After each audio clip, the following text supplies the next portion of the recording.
ವಾಗರ್ಥ ವಿವ ಸಂಪ್ರೋಕ್ತವು ವಾಗರ್ಥ ಪ್ರತಿಪತ್ತಯೇ ಜಗತಾ ಪಿತರೌ ವಂದೇ ಪಾರ್ವತಿ ಪರಮೇಶ್ವರವು.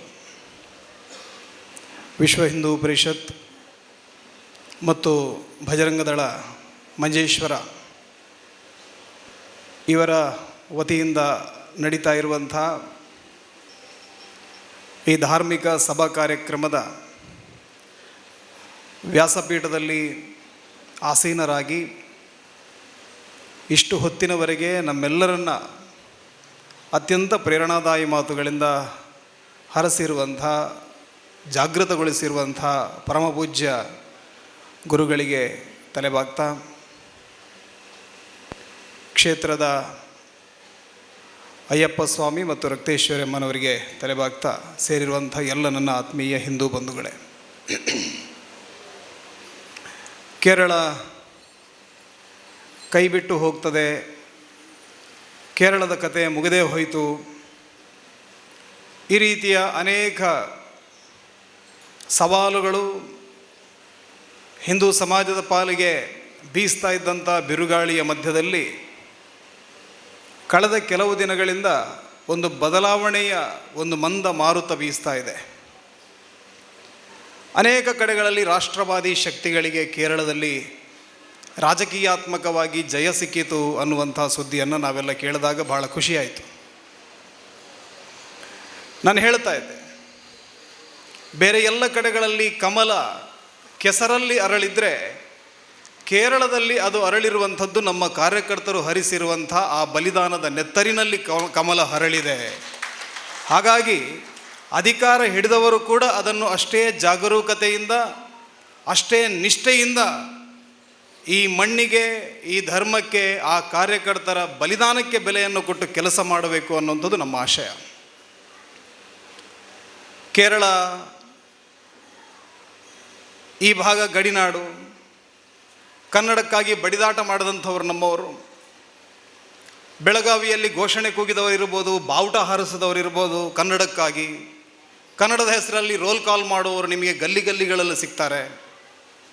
ಆದರೆ ಕನ್ನಡಕ್ಕಾಗಿ ಗುಂಡೇಟು ತಿಂದು ಬಲಿದಾನ ಮಾಡಿದಂತಹ ಪರಂಪರೆ ಇದ್ದರೆ ಅದು ಸುಧಾಕರ್ ಅಗ್ಗಿತ್ತಾಯ ಮತ್ತು ಶಾಂತಾರಾಮ್ ಶೆಣೈ ಅವರು, ನಮ್ಮ ಕಾಸರಗೋಡಿನವರು, ಕನ್ನಡಕ್ಕಾಗಿ ಬಲಿದಾನ ಮಾಡಿದಂಥದ್ದು. ಹಾಗಾಗಿ ಧರ್ಮ, ದೇಶ, ಸಂಸ್ಕೃತಿ, ಭಾಷೆ ಈ ಎಲ್ಲ ಅಭಿಮಾನಕ್ಕೆ ಕಾಸರಗೋಡಿನಷ್ಟು ತ್ಯಾಗವನ್ನು ಮಾಡಿದಂಥ ಭೂಮಿ ಮತ್ತೊಂದಿಲ್ಲ. ಭಾರತದ ಮೊದಲ ಚರ್ಚೆಯಲ್ಲಿ ಆರಂಭ ಆಯಿತು ಅಂತ ಕೇಳಿದಾಗ ಕೇರಳದ ಸಿರಿಯನ್ ಚರ್ಚನ್ನು ತೋರಿಸ್ತಾರೆ. ಭಾರತದ ಮೊದಲ ಮಸೀದಿಯಲ್ಲಿ ಆರಂಭ ಆಯಿತು ಅಂತ ಹೇಳಿದಾಗ ಕೊಡಂಗಲ್ಲೂರು ಪೆರಿಯ ಚೇರಪೆರುಮಾಳನ ಕಥೆಯನ್ನು ಹೇಳ್ತಾರೆ. ಯಾಕಂದರೆ ನಾವಿಲ್ಲಿ ಸೇರಿರುವವರೆಲ್ಲ ಹಿಂದೂ ಬಂಧುಗಳು. ಭಾರತೀಯ ಸಂಸ್ಕೃತಿಯಲ್ಲಿ ಸಹಿಸಿಕೊಳ್ಳುವುದು, ಟಾಲರೆನ್ಸ್ ಅನ್ನುವಂಥದ್ದಿಲ್ಲ. ನಾವು ಯಾರನ್ನು ಸಹಿಸಿಕೊಳ್ಳುವುದಿಲ್ಲ, ನಾವೆಲ್ಲರನ್ನು ಸ್ವೀಕರಿಸ್ತೀವಿ.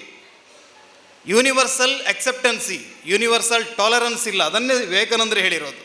ನಾವು ಯಾರನ್ನು ಸಹಿಸ್ಕೊಳ್ಳೋದಿಲ್ಲ, ನಮ್ಮವರನ್ನಾಗಿ ಸ್ವೀಕಾರ ಮಾಡ್ಕೊಂಡು ಬಿಡ್ತೀವಿ. ಯಾರನ್ನು ಪ್ರತ್ಯೇಕವಾಗಿಡುವಂಥ ಪರಂಪರೆ ನಮ್ಮಲ್ಲಿ ಇಲ್ಲ. ಹಾಗಾಗಿ ನಮ್ಮ ದೈವಾರಾಧನೆ ಒಳಗಡೆ ಮುಸ್ಲಿಂ ಭೂತಗಳು ಇವೆ. ದೈವಾರಾಧನೆ ಒಳಗಡೆ ಚೀನಾದಿಂದ ಬಂದಂಥ, ಗ್ರೀಕ್ನಿಂದ ಬಂದಂಥ ಬೇರೆ ಬೇರೆ ವೀರಪುರುಷರ ಆರಾಧನೆ ಇದೆ.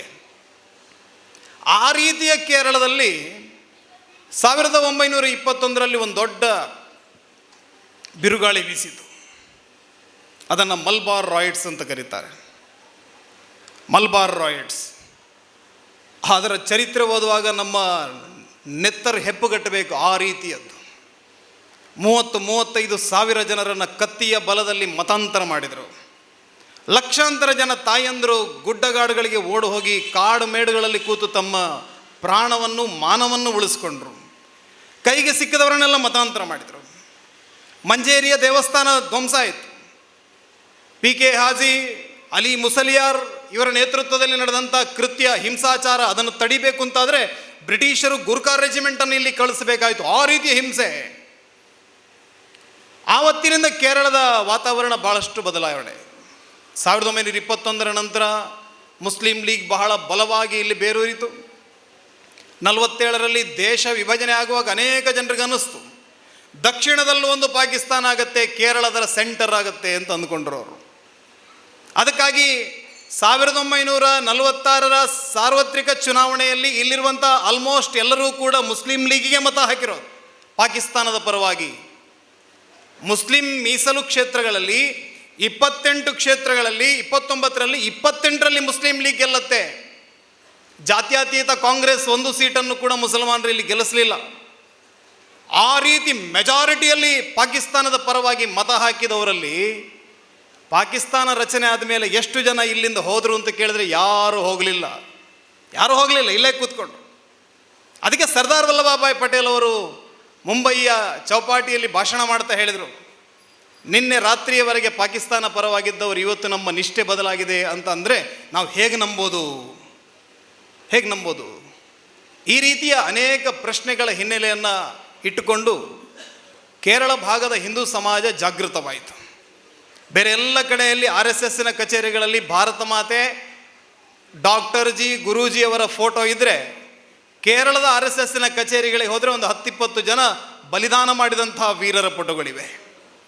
ಆ ರೀತಿ ಬಲಿದಾನದ ಪರಂಪರೆಯಿಂದ ಬಂದಂಥ ಕೇರಳದ ಸಂಘ ಪರಿವಾರದ ಚರಿತ್ರೆ, ಬಲಿದಾನ, ತ್ಯಾಗ, ಬಾಂಬು, ಬಂದೂಕು, ತಲವಾರು, ಹಿಂಸಾಚಾರ ಎಲ್ಲವನ್ನ ಎದೆಗೊಟ್ಟು ಇವತ್ತಿನವರೆಗೆ ತನ್ನ ಅಸ್ತಿತ್ವವನ್ನು ಉಳಿಸಿಕೊಂಡು ಬಂದಂಥ ಸಮಾಜ. 2 ಜನ ಶತ್ರುಗಳು, 3 ಜನ ರೀತಿಯ ಶತ್ರುಗಳು. ಕೆಲವೊಂದು ಕಡೆಯಲ್ಲಿ ನಮ್ಮವರೇ ವೈಚಾರಿಕವಾಗಿ ನಮ್ಮಿಂದ ದೂರ ಆಗಿದ್ದಾರೆ. ಇವರೆಲ್ಲರನ್ನು ಒಂದುಗೂಡಿಸದೆ ಹೋದರೆ ಹಿಂದೂ ಸಮಾಜಕ್ಕೆ ಭವಿಷ್ಯ ಇಲ್ಲ.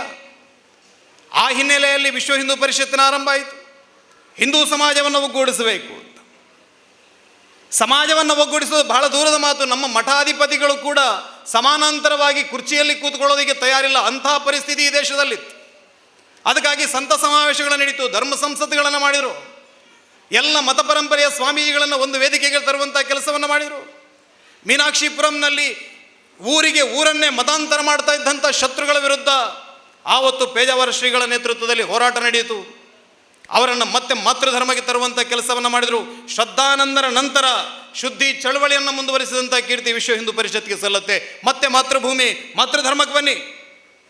ಈ ರೀತಿಯಾಗಿ ಸಮಾಜವನ್ನು ಮತ್ತೆ ಕಟ್ಟುವಂಥ ಕೆಲಸವನ್ನು ವಿಶ್ವ ಹಿಂದೂ ಪರಿಷತ್ತಿನ ನೇತೃತ್ವದಲ್ಲಿ ಮಾಡಿದರು. ನಾವು ಈ ಭಾರತದಲ್ಲಿ ಏನಿಲ್ಲ ಅಂದರೆ 5-6 ಲಕ್ಷ ಮಸೀದಿಗಳಿವೆ. 7ನೇ ಶತಮಾನಕ್ಕಿಂತ ಮೊದಲು ಇಲ್ಲಿ ಯಾವ ಮಸೀದಿಗಳು ಇರಲಿಲ್ಲ. 7ನೇ ಶತಮಾನದ ನಂತರ ಬಂದು ಕಟ್ಕೊಂಡ್ರು. ಆದರೆ ಈ ಸಮಾಜ ದೇಶ ಧರ್ಮದ ಆಧಾರದಲ್ಲಿ ವಿಭಜನೆ ಆದ ಬಳಿಕ ಕೂಡ ನಮಗೆ ಸಿಕ್ಕಿದಂಥ ದೇಶದಲ್ಲಿ ನಮ್ಮ 3 ಕ್ಷೇತ್ರಗಳಿಗೆ ಬೇಕಾಗಿ ನಾವು ಹೋರಾಟ ಮಾಡಬೇಕಾಯಿತು. ಕೇವಲ ಹೋರಾಟ ಅಲ್ಲ, ಬಲಿದಾನಗಳು ನಡೆಯಿತು. ಅಯೋಧ್ಯೆಯ ರಾಮ ಜನ್ಮಭೂಮಿಯ ಹೋರಾಟ ವಿಶ್ವ ಹಿಂದೂ ಪರಿಷತ್ತಿನ ನೇತೃತ್ವದಲ್ಲಿ ಹೋರಾಟ ಆರಂಭ ಆಯಿತು. ಹೋರಾಟ ಆರಂಭ ಆಗುವಾಗ ಸವಾಲನ್ನು ಹಾಕ್ತಾನೆ ದೆಹಲಿಯ ಶಾಹಿ ಇಮಾಮ್ ಹೇಳ್ತಾನೆ, ನಾವು ಅದರ ಒಳಗಡೆ ಬಂದು ನಮಾಜನ್ನು ಮಾಡ್ತೀವಿ, ತಡೆಯುವಂಥ ತಾಕತ್ತು ನಿಮಗಿದೆಯಾ ಅಂತ ಕೇಳ್ದ. ಆ ಸಮಯದಲ್ಲಿ ವಿಶ್ವ ಹಿಂದೂ ಪರಿಷತ್, ಇದು ನಮ್ಮ ವಯೋವೃದ್ಧರಿಂದ ಆಗುವಂಥ ಕೆಲಸ ಅಲ್ಲ, ಇದಕ್ಕೆ ಯುವಶಕ್ತಿ ಜೋಡಿಸಬೇಕು, ಯುವಶಕ್ತಿಯನ್ನು ಇದಕ್ಕೆ ತರಬೇಕು. ಅದಕ್ಕೆ ಬೇಕಾಗಿ ಹನುಮಂತನ ಹೆಸರಲ್ಲಿ ರಾಮನ ಕೆಲಸವನ್ನು ಮಾಡುವಂಥ ಸಮರ್ಥವಾದವನು ಯಾರು ಕೇಳಿದ್ರೆ ಹನುಮಂತ. ರಾಮಕೋ ರಾಮ ಬನಾಯ ತೂನೆ, ಪರ್ವತ ಹಾತ್ ಉಟಾಯ ತೂನೆ, ಲಕ್ಷ್ಮಣಕೋ ಜಿತಾಯ ತೂನೆ, ಹನುಮಾನ್ ಲಲ್ಲ ಮೇರೆ ಪ್ಯಾರೆ ಲಲ್ಲ ಅಂತ ಹೇಳಿ ರಾಮಾಯಣದ ಅನರ್ಘ್ಯರತ್ನ ಹನುಮಂತನ ಹೆಸರಲ್ಲಿ ಒಂದು ಸಂಘಟನೆ ಮಾಡಿದರು. ಬಜರಂಗ ದಳ ಅನ್ನೋದು ವಿನಯ್ ಕಟಿಯಾರ್ ನೇತೃತ್ವದಲ್ಲಿ ಸಂಘಟನೆ ಹೇಳಿದ್ರು, ನಮಾಜ್ ಮಾಡೋ ತಾಕತ್ತಿದ್ರೆ ನೀವು ಬನ್ನಿ, ದಿಲ್ಲಿಯ ಜಾಮಿಯಾ ಮಸೀದಿನ ಒಳಗಡೆ ಹನುಮಾನ್ ಚಾಲೀಸ ಪಠಣವನ್ನು ಮಾಡ್ತೀವಿ, ತಾಕತ್ತಿದ್ರೆ ನೋಡೋಣ ಅಂತ ಹೇಳಿದರು. ಈ ರೀತಿ ಬಜರಂಗ ದಳದ ನೇತೃತ್ವದಲ್ಲಿ ಆ ರಾಮ ಜನ್ಮಭೂಮಿಯ ಹೋರಾಟಕ್ಕೆ ಹೊಸ ಹುರುಪು. ಜೇಟ್ಪುರದಲ್ಲಿ ತಂಬಿಗೆಯಲ್ಲಿ ರಕ್ತ ತಂದು ಕೊಡ್ತಾರೆ ಬಜರಂಗ ದಳದ ಕಾರ್ಯಕರ್ತರು. ಈ ರೀತಿಯಾದಂಥ ಇಡೀ ದೇಶಾದ್ಯಂತ ಒಂದು ಜಾಗೃತಿಯ ಬಿರುಗಾಳಿ, ಬದಲಾವಣೆಯ ಬಿರುಗಾಳಿ. ತನ್ನತನವನ್ನು ಮರೆತಿದ್ದಂಥ ಹಿಂದೂ ಸಮಾಜಕ್ಕೆ ಆ ಕ್ಷಾತ್ರ ತೇಜಸ್ಸನ್ನು ಮತ್ತೆ ನೆನಪಿಸಿದಂಥ ಹೋರಾಟ ರಾಮ ಜನ್ಮಭೂಮಿಯ ಹೋರಾಟ. ರಾಮ ಯಾರನ್ನ ಕೂಡ ಹಿಂಸೆ ಮಾಡಿದವನಲ್ಲ, ರಾಮ ಆದರ್ಶ ಪುರುಷ. ರಾಮೋ ವಿಗ್ರಹವಾನ್ ಧರ್ಮ ಒಂದು ಮೂರ್ತಿಯ ರೂಪವನ್ನು ತಾಳಿದ್ರೆ ಅದು ಶ್ರೀರಾಮ ಅಂತ ಕರೆಸಿಕೊಳ್ಳುತ್ತೆ. ಅಂತಹ ಶ್ರೀರಾಮ ತಾಯಂದ್ರನ್ನು ಹೇಗೆ ಗೌರವಿಸಬೇಕು, ತಂದೆಯ ಮಾತಿಗೆ ಹೇಗೆ ಬೆಲೆಯನ್ನು ಕೊಡಬೇಕು, ಏಕಪತ್ನಿ ವೃತಸ್ಥನಾಗಿ ಹೇಗೆ ಬದುಕಬೇಕು, ಪ್ರಜೆಗಳನ್ನು ಹೇಗೆ ಪರಿಪಾಲನೆ ಮಾಡಬೇಕು, ಶತ್ರುಗಳ ಜೊತೆಗೆ ಕೂಡ ನನ್ನ ವ್ಯವಹಾರ ಹೇಗಿರಬೇಕು ಅಂತ ಹೇಳಿ ಜಗತ್ತಿಗೆ ತೋರಿಸಿಕೊಟ್ಟವನು ಶ್ರೀರಾಮ. ಅಂತಹ ಶ್ರೀರಾಮನ ಆದರ್ಶವನ್ನು ಮುಂದಿಟ್ಟುಕೊಂಡು ಬಜರಂಗದಳ ದೇಶಾದ್ಯಂತ ಚಟುವಟಿಕೆಗಳನ್ನು ವಿಸ್ತರಿಸ್ತಾ ಹೋಯಿತು.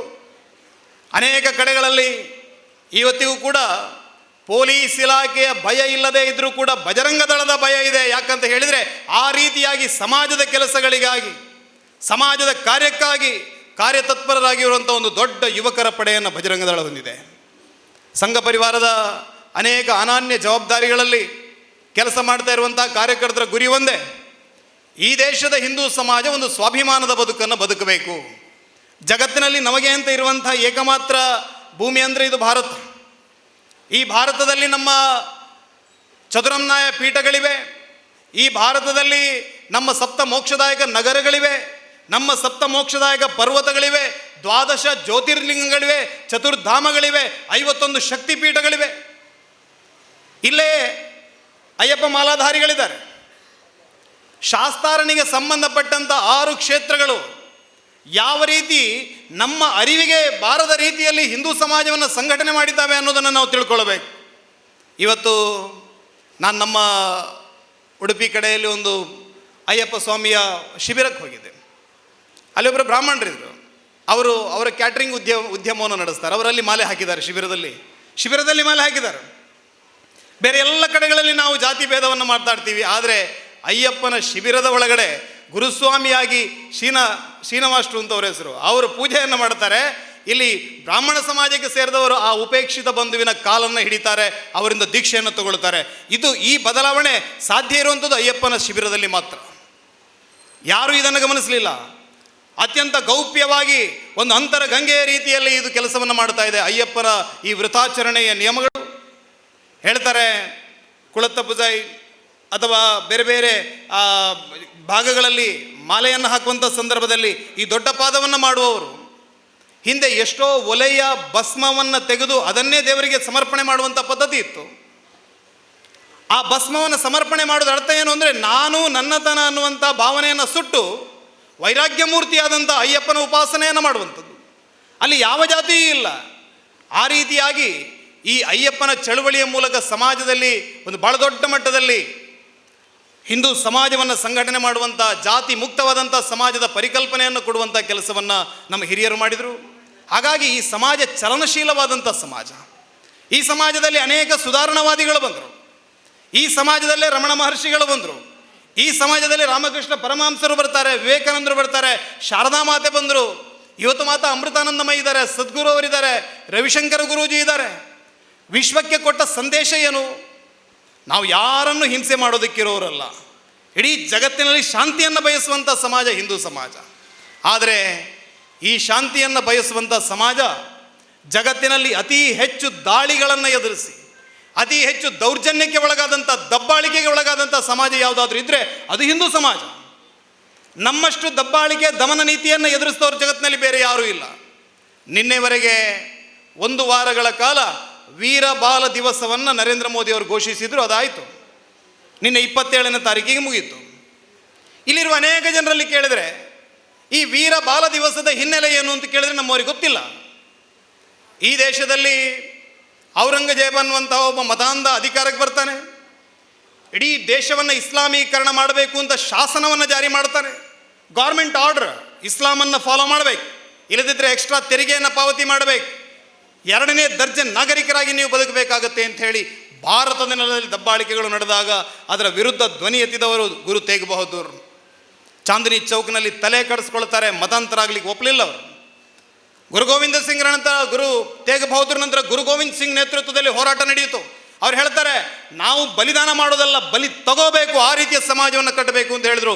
ಪಂಚ ಪ್ಯಾರೆಗಳನ್ನು ಕರೆದ್ರು, ಅವರಿಗೆಲ್ಲ ಶಸ್ತ್ರ ದೀಕ್ಷೆಯನ್ನು ಕೊಟ್ಟರು, ಶಸ್ತ್ರಾಭ್ಯಾಸಗಳು ನಡೀತು. ಭಾರತದಲ್ಲಿ ಒಂದು ಅದ್ಭುತವಾದಂಥ ಯೋಧ ಪರಂಪರೆಯನ್ನು ಸಿಕ್ಕರು ಹುಟ್ಟು ಹಾಕ್ತಾರೆ. ಮೊಘಲರಿಗೆ ಚಾಲೆಂಜ್ ಮಾಡ್ತಾರೆ, ತಾಕತ್ತಿದ್ರೆ ಮಾಡಿ ನೀವು ಮತಾಂತರ ಅಂತ. ಗುರು ಗೋವಿಂದ್ ಸಿಂಗ್ರು ಆನಂದಪುರ ಸಾಹೇಬದಲ್ಲಿದ್ದರು, ಕೋಟೆಯಲ್ಲಿದ್ದಾರೆ.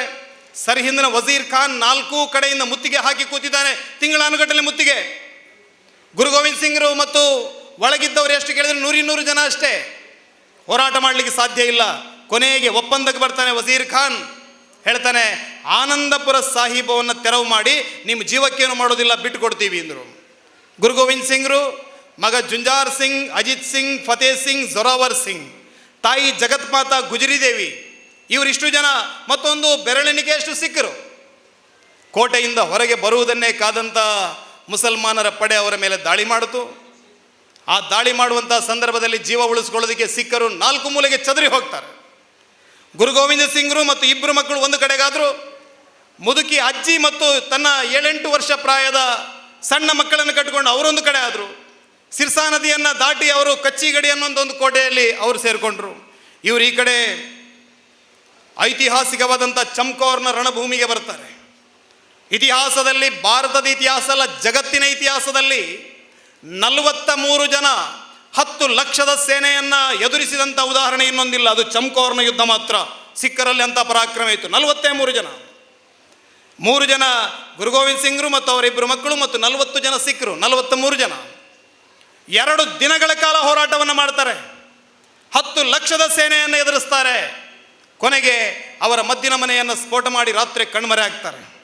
ಈ ಕಡೆ ವಜೀರ್ ಖಾನ್ ಆ 2 ಮಕ್ಕಳನ್ನು ಯಾವ ರೀತಿ ಕೊಲ್ತಾನೆ ಅನ್ನೋದನ್ನು ನೀವು ನೋಡಬೇಕು. ಜಗತ್ತಿನ ಇತಿಹಾಸದಲ್ಲಿ ಆ ರೀತಿಯ ಕ್ರೌರ್ಯ ನಿಮಗೆ ಇನ್ನೊಂದು ಸಿಗೋದಿಲ್ಲ. ಹಿಂದೂಗಳ ಚರಿತ್ರೆಯಲ್ಲಿ ಮಾತ್ರ ಇದನ್ನು ನೋಡೋದಕ್ಕೆ ಸಾಧ್ಯ ನಿಮಗೆ. ಜೊರಾವರ್ ಸಿಂಗ್ ಮತ್ತು ಫತೇಹ್ ಸಿಂಗ್ 2 ಮಕ್ಕಳು, 7-8 ವರ್ಷದ ಮಕ್ಕಳು. ವಜೀರ್ ಖಾನ್ ಹೇಳ್ತಾನೆ, ಇಸ್ಲಾಮನ್ನು ಸ್ವೀಕಾರ ಮಾಡು, ಜೀವಂತವಾಗಿ ಬಿಡ್ತೀನಿ ನನ್ನ. ಹೇಳ್ತಾರೆ, ನಾವು ಸಿಂಗ್ ಅಂದರೆ ಸಿಂಹದ ಮಕ್ಕಳು, ಸಿಂಹಗಳಾಗೇ ಸಾಯ್ತೀವಿ, ನಾವು ಮತಾಂತರ ಆಗೋದಿಲ್ಲ ಅಂದರು. 7-8 ವರ್ಷದ ಮಕ್ಕಳು. ಇವತ್ತು ಅಕ್ಕಿ ಚೀಲಕ್ಕಾಗಿ, ಒಂದು ಕ್ವಾರ್ಟ್ರಿಗಾಗಿ ಮತಾಂತರ ಆಗೋರೆಲ್ಲ ಆ ಮಕ್ಕಳ ಮನೋಭಾವ ಏನಿತ್ತು ಅಂತ ತಿಳ್ಕೊಳ್ಬೇಕು. ಇವತ್ತು ಇಡೀ ಪಂಜಾಬ್ನಲ್ಲಿ ಭಾಳ ದೊಡ್ಡ ಮಟ್ಟದಲ್ಲಿ ಮತಾಂತರ ನಡೀತಾ ಇದೆ. ಆ ಮಕ್ಕಳು ಕೊಟ್ಟಂಥ ಉತ್ತರದಿಂದ ಕ್ರೋಧಿತನಾದಂಥ ವಜೀರ್ ಖಾನ್ ಅವರನ್ನು ತಂಡಾ ಬುರುಜಿನಲ್ಲಿ ಇಡ್ತಾನೆ. ಇವತ್ತಿಗೂ ಹೋದರೆ ನಿಮಗೆ ತಂಡಾ ಬುರುಜ್ ಇದೆ. ಸರ್ಹಿಂದ್ನಲ್ಲಿ ಬೀಸಿ ಬರುವಂಥ ಹಿಮಗಾಳಿ, ಅದರಲ್ಲಿ ಆ ಮುದುಕಿ ಮತ್ತು 2 ಮಕ್ಕಳನ್ನು ಒಂದು ರಾತ್ರಿ ಇಡ್ತಾನೆ. ಥಂಡಿಯಲ್ಲಿ, ಆ ಚಳಿಯಲ್ಲಿ ಸಾಯಬೇಕು ಅಂತ ಹೇಳಿ. ಬೆಳಗಾಗುವಾಗ ಅವರು ಸತ್ತಿರೋದಿಲ್ಲ. ತಂದು 2 ಮಕ್ಕಳನ್ನು ಕೂಡ ಜೀವಂತವಾಗಿ ಗೋಡೆ ಕಟ್ಟಿ ಸಮಾಧಿ ಮಾಡ್ತಾರೆ. ಜೀವಂತವಾಗಿ ಗೋಡೆ ಕಟ್ಟಿ 2 ಮಕ್ಕಳನ್ನು. ಆ ಮುದುಕಿಯನ್ನು ಕತ್ತು ಸೀಳೆಯವಳನ್ನು ಕೊಲ್ತಾರೆ, ಗುಜರಿ ಮಾತಾ. ಈ ರೀತಿಯ ಘಟನೆಗಳಾದಾಗ ನಮಗೆ ಇವತ್ತು ಹಿಂದೂ ಸಿಖ್ಖರ ಬಗ್ಗೆ ಇವತ್ತು ಖಲಿಸ್ತಾನದ ಮೂವ್ಮೆಂಟ್ ನಡೀತಾ ಇದೆ, ನಮ್ಮನ್ನೆಲ್ಲ ಒಡೆಯುವಂಥ ಪ್ರಯತ್ನಗಳು ನಡೀತಾ ಇದೆ. ಹಿಂದೂಗಳ ಪಾತ್ರ ಏನಿತ್ತು? ಒಬ್ಬ ಹಿಂದೂ ಇದ್ದ, ಅವನ ಹೆಸರು ಮೋತಿರಾಮ್ ಮೆಹ್ರಾ ಅಂತ. ಆ ಮೋತಿರಾಮ್ ಮೆಹ್ರಾ ಅವನು ಯೋಚನೆ ಮಾಡ್ತಾನೆ, ತಂಡಾ ಬುರುಜಿನಲ್ಲಿ 7-8 ವರ್ಷದ ಮಕ್ಕಳನ್ನು ಇಟ್ಟಿದ್ದಾರೆ, ಚಳಿಯಲ್ಲಿ ಮಕ್ಕಳು ಸತ್ತು ಹೋಗ್ತವೆ, ಹೇಗಾದರೂ ಮಾಡಿ ಆ ಮಕ್ಕಳಿಗೆ ಒಂದು ಬಿಸಿ ಹಾಲು ಕೊಟ್ಟು ಬರಬೇಕು ಅಂತ ಯೋಚನೆ ಮಾಡ್ದ. ಅವನು 3 ಲೋಟ ಹಾಲನ್ನು ತಗೊಂಡೋಗಿ ಅಲ್ಲಿ ಕೊಟ್ಟು ಬರ್ತಾನೆ. ಆ 3 ಲೋಟ ಹಾಲು ಕೊಟ್ಟ ವಿಚಾರ ವಜೀರ್ ಖಾನನಿಗೆ ಗೊತ್ತಾಗುತ್ತೆ. 3 ಲೋಟ ಹಾಲಿನ ಬೆಲೆ ಇವತ್ತಿನ ಲೆಕ್ಕದಲ್ಲೊಂದು 20 ರೂಪಾಯಿ 30 ರೂಪಾಯಿ ಇರ್ಬೋದು. ಆದರೆ ವಜೀರ್ ಖಾನ್ ಏನು ವಸೂಲು ಮಾಡ್ದ ಗೊತ್ತಾ? ಆ 3 ಲೋಟ ಹಾಲಿಗೆ ಬದಲಾಗಿ ಆ ಮೋತಿರಾಮ್ ಮೆಹ್ರಾನ ಮಗುವನ್ನು ಮೊದಲು ಗಾಣಕ್ಕೆ ಕೊಡ್ತಾರೆ. ಎಣ್ಣೆ ತೆಗೆಯುವ ಗಾಣಕ್ಕೆ ಕೊಡ್ತಾರೆ. ರಕ್ತ ಹರಿತಾ ಇದೆ, ಬೊಬ್ಬೆ ಹೊಡಿತಾ ಇದೆ ಮಗು.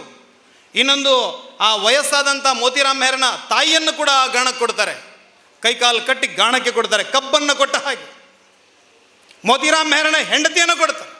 ಆನಂತರ ಮೋತಿರಾಮ್ ಮೆಹ್ರಾ, ಇವತ್ತಿಗೂ ನೀವು ಸರ್ಹಿಂದ್ಗೆ ಹೋದರೆ ಅಲ್ಲಿ ಮೋತಿರಾಮ್ ಮೆಹ್ರಾನ ಹೆಸರಲ್ಲಿ ಬಾಬಾ ಮೋತಿರಾಮ್ ಮೆಹ್ರಾ ಗುರುದ್ವಾರ ಇದೆ, ಹೋಗಿ ನೋಡಬೇಕು, ಸರ್ಚ್ ಮಾಡಿ ಗೂಗಲಲ್ಲಿ. 2 ಹಾಲು ಕೊಟ್ಟಂಥ ಲೋಟಗಳನ್ನು ಕೂಡ ಅಲ್ಲಿ ಇವತ್ತು ಇಟ್ಟಿದ್ದಾರೆ. ಹಿಂದೂ ಸಮಾಜ ಸುಮ್ಮನೆ ಇವತ್ತು ಬದುಕಿಲ್ಲ, ಇಷ್ಟೆಲ್ಲ ಬಲಿದಾನ ಮಾಡಿದ ಕಾರಣಕ್ಕೆ ಬದುಕಿದೆ. ಇದೇ ಕೇರಳದಲ್ಲಿ ಟಿಪ್ಪು ಸುಲ್ತಾನ ಕೊಟ್ಟಾಯಂನಿಂದ ಪಾಲಕ್ಕಾಡನವರೆಗೆ ಒಬ್ಬನೇ ಒಬ್ಬ ನಾಯರ್ ಹುಡುಗನ ತಲೆ ಉಳಿಬಾರ್ದು ಅಂತ ಹೇಳಿ ರಾಜಾಜ್ಞೆ ಮಾಡಿತ್ತು. ಆ ರೀತಿಯ ರಾಜಾಜ್ಞೆಯ ಬಳಿಕ ಕೂಡ ಈ ಸಮಾಜ ಬದುಕಿಕೊಂಡಿದೆ. ಜಗತ್ತಿನಲ್ಲಿ ಆ ಎಲ್ಲ ಮತಾಂತರ ಕ್ರೌರ್ಯದ ಎದುರು ನಿಂತಂಥ ಜನಾಂಗ ಯಾವುದೂ ಇಲ್ಲ, ಎಲ್ಲ ಜನಾಂಗಗಳು ಸತ್ತೋಯ್ತು. ಈಗ ಒಂದು ಯಜಿದಿ ಅನ್ನುವಂಥ ಒಂದು ಸಣ್ಣ ಜಾತಿ ಇದೆ ಮಧ್ಯಪೂರ್ವದಲ್ಲಿ.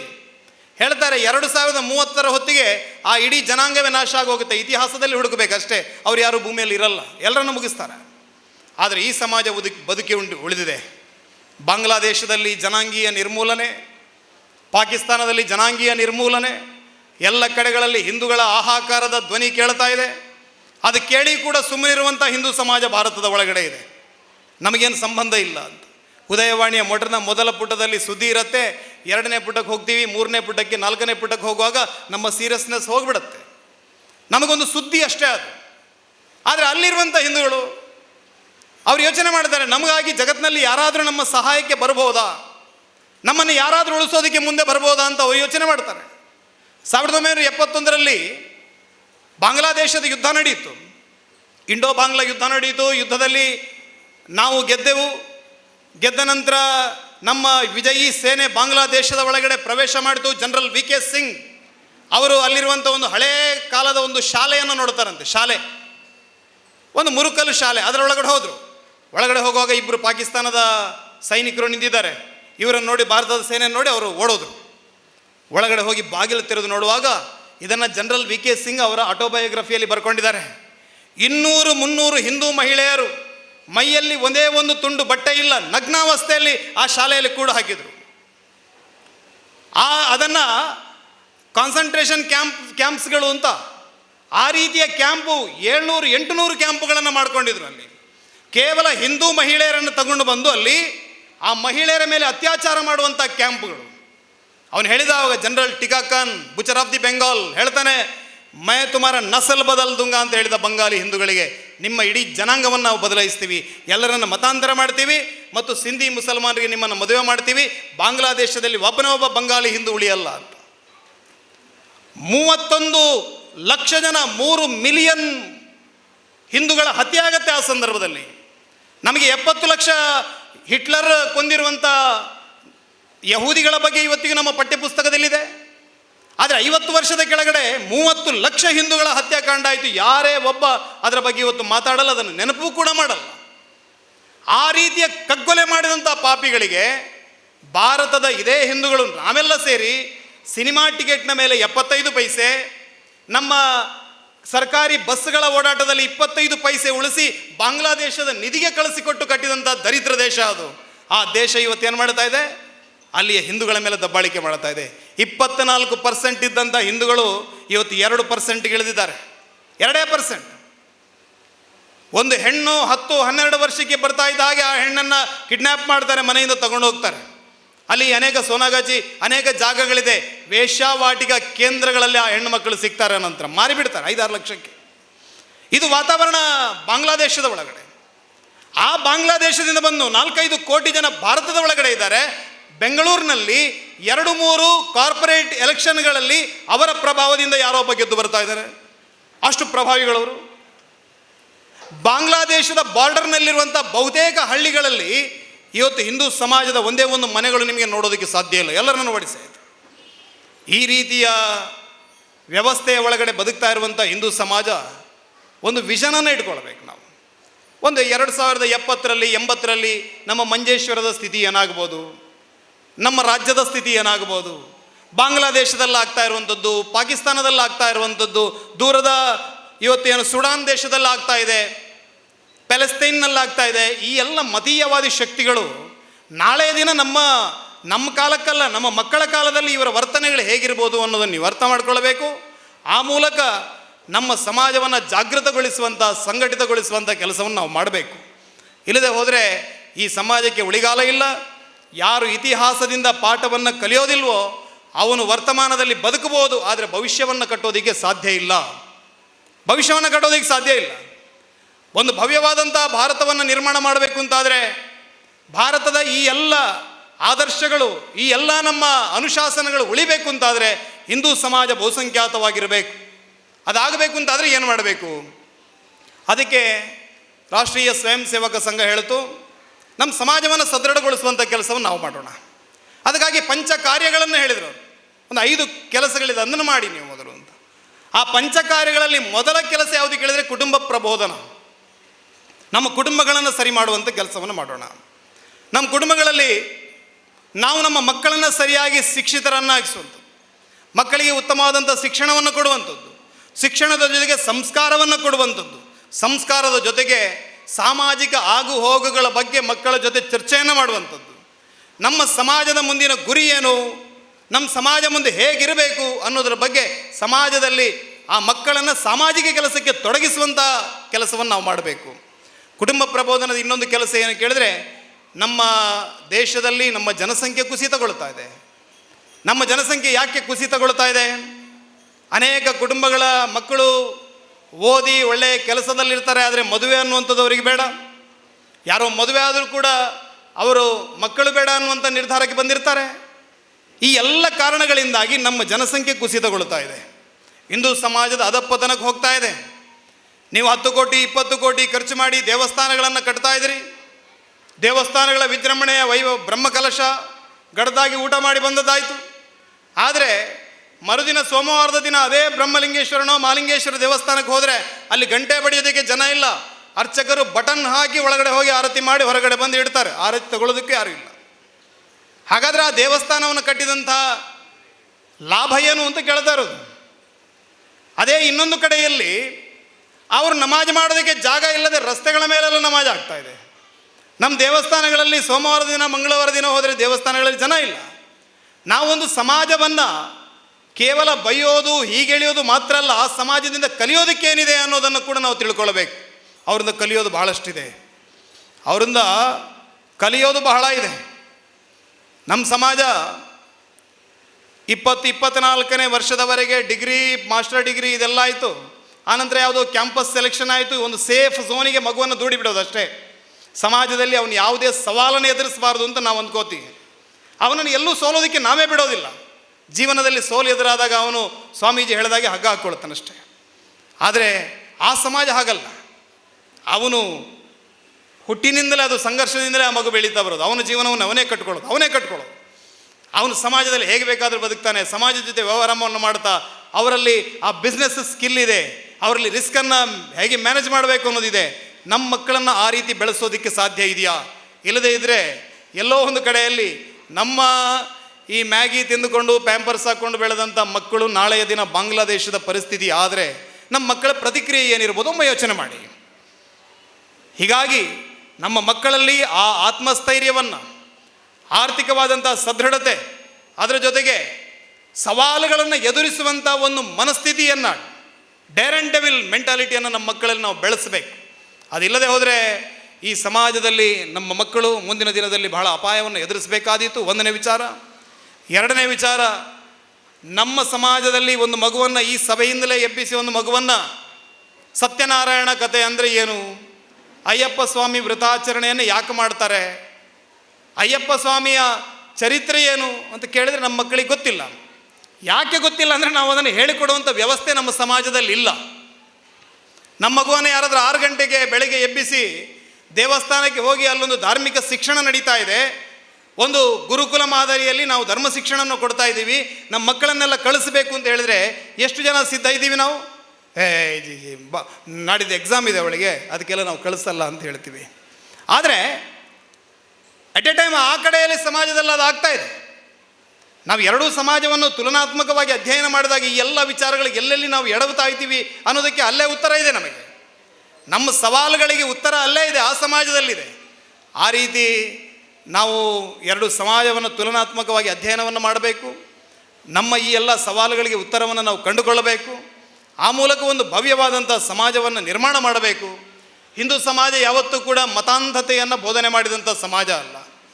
ನಾನು ಮೊನ್ನೆ ಕೂಡ ಹೇಳಿದೆ, ಈ ಸರ್ಕಾರಗಳು ಟಿಪ್ಪು ಸುಲ್ತಾನ್, ಅಕ್ಬರ, ಔರಂಗಜೇಬನನ್ನು ವೈಭವೀಕರಣ ಮಾಡುವ ಬದಲಿಗೆ ಡಾಕ್ಟರ್ APJ ಅಬ್ದುಲ್ ಕಲಾಂ ಅವರಿದ್ದಾರೆ, ಸಂತ ಶಿಶುನಾಳ ಶರೀಫರವರಿದ್ದಾರೆ, ಇಬ್ರಾಹಿಂ ಸುತಾರ್ ಅವರಿದ್ದಾರೆ, ಗಡಿನಾಡ ಗಾಂಧಿ ಅಂತ ಕೇಳಿದಂಥ ಅಬ್ದುಲ್ ಗಫಾರ್ ಖಾನ್ ಇದ್ದಾರೆ, ಪಾಣಿಪತ್ನ ಯುದ್ಧದಲ್ಲಿ ಮರಾಠರ ಧ್ವಜವನ್ನು ಹಿಡ್ಕೊಂಡು ಹೋರಾಟವನ್ನು ಮಾಡಿದಂಥ ಇಬ್ರಾಹಿಂ ಖಾನ್ ಘಾರ್ಡಿ ಇದ್ದಾನೆ, ರಾಯಗಢದಲ್ಲಿ ಮರಾಠರ ಇದೇ ಧರ್ಮ ಧ್ವಜವನ್ನು ರಕ್ಷಣೆ ಮಾಡುವುದಕ್ಕಾಗಿ ಬಲಿದಾನ ಮಾಡಿದಂಥ ಜೈನುದ್ದೀನ್ ಖಾನ್ ಇದ್ದಾನೆ. ಈ ರೀತಿಯ ಅನೇಕ ಜನ ರಾಷ್ಟ್ರೀಯ ಮುಸಲ್ಮಾನರಿದ್ದಾರೆ. ಈ ರಾಷ್ಟ್ರವಾದಿ ಮುಸಲ್ಮಾನರನ್ನು ನಮ್ಮ ಸಮಾಜ ಆದಷ್ಟು ಅನುಕರಣೆ ಮಾಡಬೇಕು, ಅವರನ್ನು ಗೌರವಿಸಬೇಕು, ಅಬ್ದುಲ್ ಹಮೀದ್ರಂಥ ವೀರರನ್ನು ಗೌರವಿಸಬೇಕು. ಆ ಮೂಲಕ ಈ ಮತಾಂಧರಿಗೆ ಉತ್ತರವನ್ನು ಕೊಡುವಂಥ ಕೆಲಸವನ್ನು ನಮ್ಮ ಸಮಾಜ ಮಾಡಬೇಕು. ಅದು ಮಾಡಿದಾಗ ಮಾತ್ರ ಒಂದು ಸದೃಢವಾದಂಥ ಭಾರತವನ್ನು ಕಟ್ಟೋದಕ್ಕೆ ಸಾಧ್ಯ ಇದೆ. ಆ ರೀತಿಯ ಭಾರತದ ಕಲ್ಪನೆಯನ್ನು ಇಟ್ಟುಕೊಂಡು ನಾವು ನೀವೆಲ್ಲರೂ ಕೂಡ ಕೆಲಸವನ್ನು ಮಾಡೋಣ. ಆ ಮೂಲಕ ಏನು ಹೇಳ್ತಾರಲ್ಲ, ಪರಮ ವೈಭವದ ಸ್ಥಿತಿಗೆ ಆ ಮಾತೆ ಹೋಗಬೇಕು ಅಂತ ಹೇಳಿ, ಆ ಮಾತೆ ಪರಮ ವೈಭವದ ಸ್ಥಿತಿಯನ್ನು ತಲುಪಬೇಕು ಅಂತ ಹೇಳಿದರೆ, ಸಾವಿಲ್ಲದ ನಾಡಿನ ಸುತರರು ಎದ್ದರು ಯಜ್ಞದ ಸಿದ್ಧತೆಗೆ, ಹಿಂದುತ್ವದ ಅಮರ ಗಂಗೆ ಹರಿದಿದೆ ಸೃಷ್ಟಿಯ ಏಳಿಗೆಗೆ. ಇಡೀ ಜಗತ್ತಿನ ಏಳಿಗೆಗಾಗಿ ಹಿಂದುತ್ವದ ಧ್ವಜದಡಿಯಲ್ಲಿ ನಾವೆಲ್ಲರೂ ಕೆಲಸವನ್ನು ಮಾಡೋಣ. ಒಂದು ಸದೃಢವಾದಂಥ ಸಮೃದ್ಧವಾದಂಥ ಭಾರತವನ್ನು ನಿರ್ಮಾಣ ಮಾಡೋಣ ಅಂತ ಹೇಳ್ತಾ ನನ್ನ ಮಾತನ್ನು ಮುಗಿಸ್ತಾ ಇದ್ದೇನೆ. ಬೋಲೋ ಭಾರತ್ ಮಾತಾ ಕಿ.